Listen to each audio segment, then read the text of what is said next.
दुनिया की जंग हाइब्रिड और अनमैन्ड हथियार से लड़ी जा रही है। एसिमेट्रिक वारफेयर रोकना सबसे महंगा साबित हो रहा है।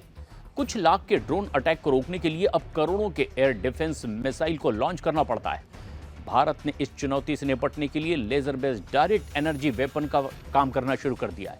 अब तक high powered laser based direct energy weapon सिर्फ चीन, अमेरिका और रूस के पास ही मौजूद थे, लेकिन डीआरडीओ की मेहनत ने अब भारत को इस एलिट ग्रुप का भी हिस्सा बना दिया है।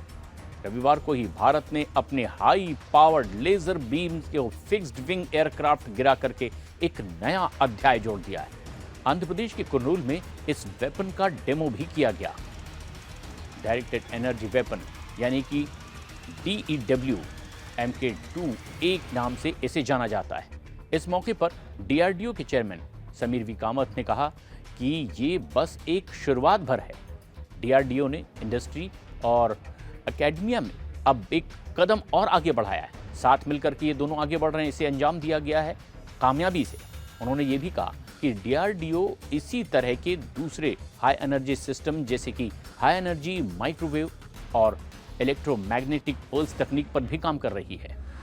लेकिन ये जानना भी बहुत ज़रूरी है कि आखिर ये लेज़र वेपन इतना खास क्यों है। इस डायरेक्ट एनर्जी वेपन को डीआरडीओ की हैदराबाद में मौजूद centre for high energy system and science lab में विकसित किया गया। ये 30 kilowatt laser based weapon system है और ये 5 किलोमीटर की रेंज में किसी भी ड्रोन और हेलीकॉप्टर को अपना निशाना बना सकता है। यह system 360 degree electro optical infrared sensor से पूरी तरह से लैस है। इससे फिक्स्ड विंग ड्रोन, दुश्मन के सर्विलांस सेंसर और एंटीना को भी आसानी से नष्ट किया जा सकता है। एक बार रडार में टारगेट डिटेक्ट करने के बाद लेजर DEW लाइट की रफ्तार से टारगेट को एंगल करना शुरू करती है। शक्तिशाली बीम टारगेट ने इलेक्ट्रिक सिस्टम सेंसर को भी नष्ट कर दिया। इससे यह जमीन पर आ गिरता है। खर्चे के हिसाब से देखें तो यह काफी मुफीद भी है।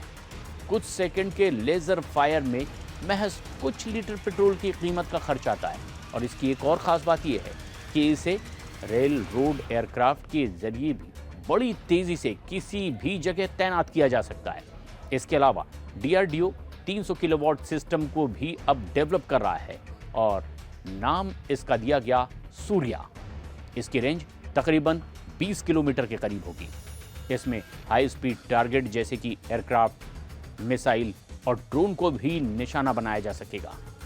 एंटी ड्रोन सिस्टम की खरीद सेना जारी कर चुकी है और RFI भारतीय थल सेना और वायुसेना ने एंटी ड्रोन सिस्टम की खरीद की प्रक्रिया शुरू कर दी है।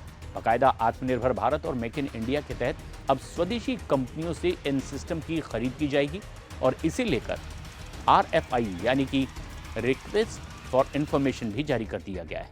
इसमें अपनी ज़रूरतों के हिसाब से स्वदेशी कंपनियों के सामने पूरा इसका प्रोफार्मा रखा जाएगा और सिस्टम कैसा होना चाहिए इसे भी बताया जाएगा। सिस्टम ऐसा जो कि दुश्मन के ड्रोन की पहचान कर सके, उसे ट्रैक कर सके और फिर उसे पूरी तरह से नेस्तनाबूद कर दे। इन एंटी ड्रोन के सेंसर जिसमें कि फेडर एंड रडार भी होंगे, इसके साथ साथ RF सेंसर, इलेक्ट्रो ऑप्टिकल और इंफ्रारेड प्रणाली भी होगी। दुश्मन के ड्रोन को मार गिराने के लिए सॉफ्ट और हार्ड किल दोनों की विकल्प भी इसमें मौजूद होंगे। हार्ड किल विकल्प के लिए laser based directed energy weapon की तलाश अब पूरी तरह से खत्म होती नजर आ रही है और ये भारत की एक बड़ी ताकत है जो दुनिया के कुछ ही चुनिंदा देशों के साथ अब भारत को आकर खड़ा कर देगा।